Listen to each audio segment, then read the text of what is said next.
Estudo Bíblico Marcos 10. Os capítulos 1 a 9 relatam o ministério de Jesus na Galileia. Os capítulos 10 a 15 focalizam outra parte da missão de Jesus já na Judéia. Verso 1. Território da Judéia. A província romana da Judéia incluía a maior parte da Palestina Central e tinha Jerusalém como seu centro. Nessa viagem para a Judéia começa o processo que levará Jesus à sua morte. Lucas 9:51. Verso 2. Fariseus o experimentaram. Provaram a Jesus, talvez com o intuito de denunciá-lo, repudiar.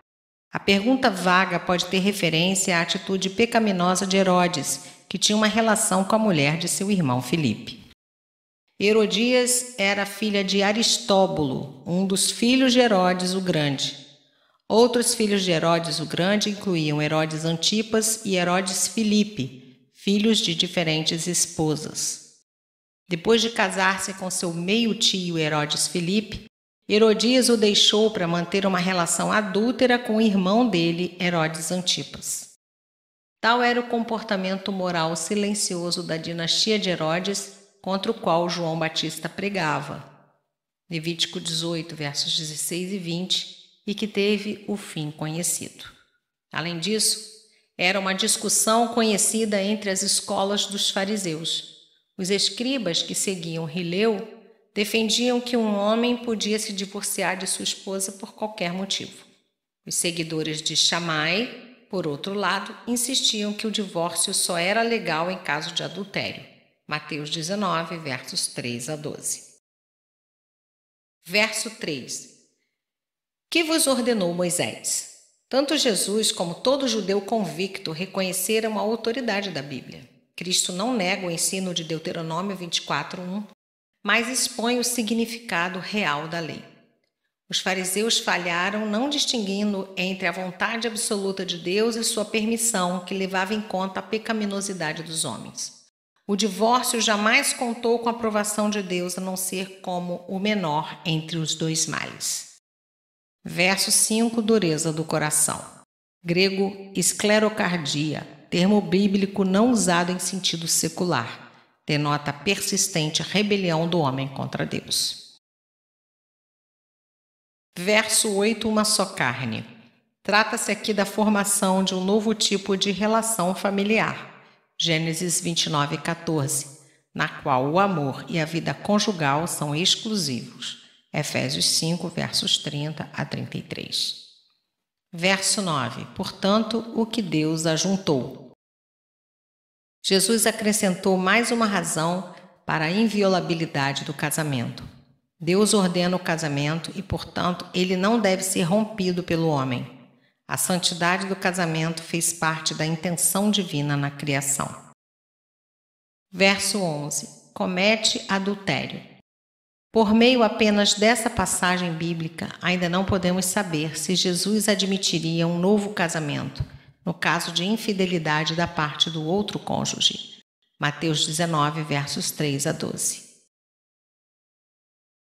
Contra aquela. Jesus invalida o ensino rabínico que não previa o adultério contra a própria esposa. Quem repudiar? Esse é um mandamento básico a respeito da inviolabilidade do casamento. Contudo, Jesus especifica uma só base válida para o divórcio, a infidelidade conjugal. Mateus 5:32 e 19, verso 9. Paulo parece acrescentar outra razão, 1 Coríntios 7, versos 12 a 16. Verso 14. Deixai os pequeninos. O motivo que ele oferece para sua atitude é que o reino de Deus é constituído dessas pessoas. As crianças servem de modelo aos verdadeiros crentes que sabem que nada têm para fazer, mas tudo para receber. Verso 15. Como uma criança.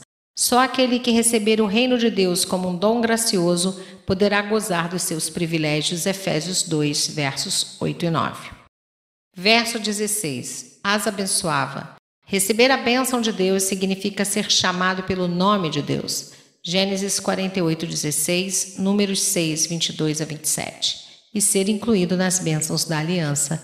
Gênesis 22, 16 a 18, Deuteronômio 7, verso 13.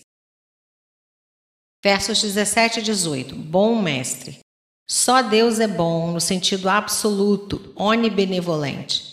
Seu amor e generosidade não têm limites. Vida eterna não se trata de vida sem fim, apenas a que tem a qualidade que Deus dá.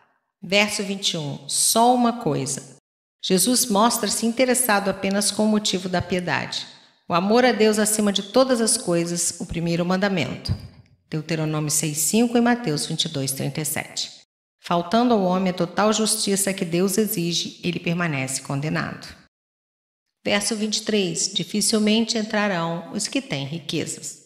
O espírito de autossuficiência firmado nas riquezas, de tal modo domina o homem rico que o convite de Deus pouco o atrai ao reino de Deus. Verso 24. A frase entre colchetes não consta nos melhores manuscritos.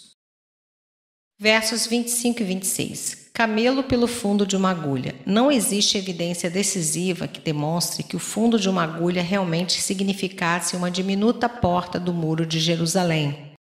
Mas há a sugestão de que havia um pequeno portão chamado de fundo da agulha, através do qual os camelos podiam passar sem carga, que não tem apoio e trivializa a figura usada por Jesus. A comparação ressalta uma impossibilidade. Entrar no reino de Deus significa ser salvo. Verso 26. Maravilhados. Os judeus olhavam para as riquezas ganhas honestamente como sinal da bênção de Deus. Se os ricos que têm todas as vantagens que poderiam propiciar os seus corações a agradarem a Deus, perecem, quem então poderia se salvar? Um exemplo excelente da linguagem proverbial e vívida de Jesus, aqui expressando a ideia de impossibilidade. Verso 27. Para Deus tudo é possível. Jesus lembra-lhes que somente pela onipotência de Deus é que o pecador se salva. Jó 42:2 e Zacarias 8:6. De fato, se a salvação não fosse de graça, ninguém seria capaz de ganhá-la. João 3, versos 3 a 6. Verso 28, tudo deixamos. No grego, um tipo de ação que revela uma decisão definitiva. Seguimos. O grego aqui, no tempo perfeito, indica uma decisão tomada no passado, cujos efeitos ainda estão de pé. Ninguém se sacrifica pouco nem demasiado para se tornar cristão. Cristo requer tudo de todos. Verso 29. Por amor a mim. Se a renúncia não for motivada por um grande amor a Cristo e ao Evangelho, necessário a sua divulgação, ela nada vale. 1 Coríntios 13, versos 1 a 3. Verso 30. Cêntuplo. A fraternidade produzida pelo Evangelho tornará todos os cristãos em uma grande família. Atos 2, 44 a 47, 4 de 32 a 35 e Romanos 16, 13. Com perseguições, juntamente com as imensas e aprazíveis vantagens, virá o sofrimento que amoldará o discípulo à imagem de Cristo. Verso 31. Primeiros, últimos. O julgamento final terá muitas surpresas. Neste aviso contra o orgulho, lembramo-nos de Judas, o discípulo, e Paulo, o perseguidor, que trocaram de posição mesmo nesta vida.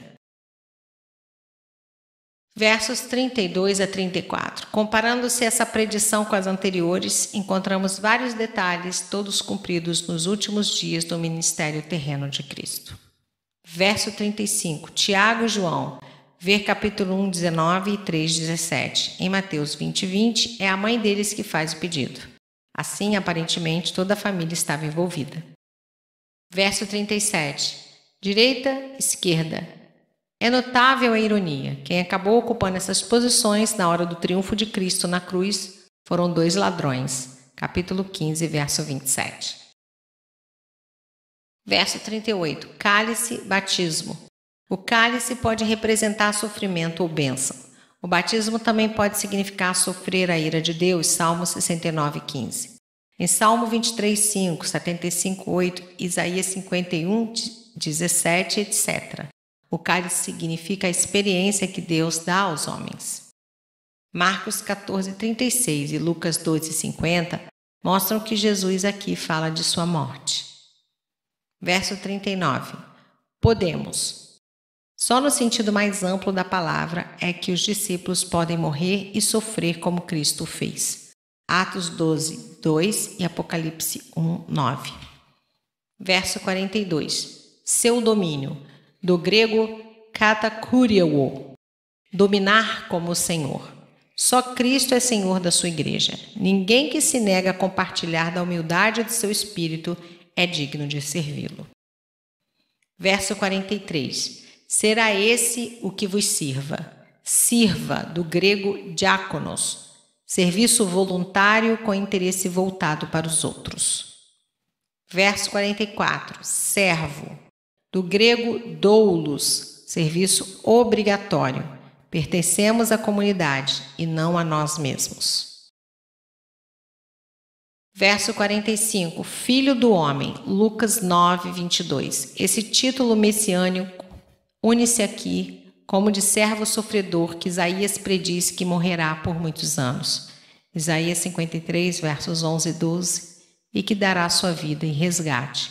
Mateus 20, 28. O próprio Filho do Homem não veio para ser servido. O que finalmente quebrou os corações de pedra dos discípulos de Jesus é o exemplo que ele mesmo dá. Jesus, o Filho do Homem, que herdará domínio e glória e o reino, Daniel 7, 14, veio como um servo, cumprindo a profecia de Isaías 53. Resgate, o preço pago para livrar da sentença o culpado, Êxodo 21, 30. Ou os devedores de sua dívida, Êxodo 30, 12 e Isaías 53, 10. Muitos. Ver Isaías 53, 12. Nos escritos do Qumran, manuscritos do Mar Morto, esse é um termo para todos os membros da comunidade. Versos 46 e 47. Bartimeu, Mateus 20, de 29 a 34. A menção do nome indica que esse homem era conhecido na igreja. Filho de Davi, Lucas 18, 38 e 39, Isaías 11, 1. Verso 48, o repreendiam, Lucas 18, 40.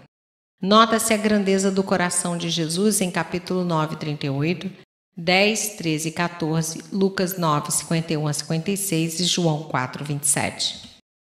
Nota homilética, Cristo, a fonte da vista. Como o cego Bartimeu, o pecador precisa de, primeiro, ouvir, verso 47, já que não vê, 2 Coríntios 4, 4 e Romanos 10. Segundo, clamar, Romanos 10, verso 13, o que mostra sua fé. Terceiro, perceber sua miséria, apelando para a compaixão de Cristo, Lucas 18, de 9 a 14. Quarto, crer em Jesus como Rei e Salvador, João 20, 31. Quinto, ir ter com Jesus, Lucas 15, verso 20. E sexto, seguir a Cristo, capítulo 10, verso 21.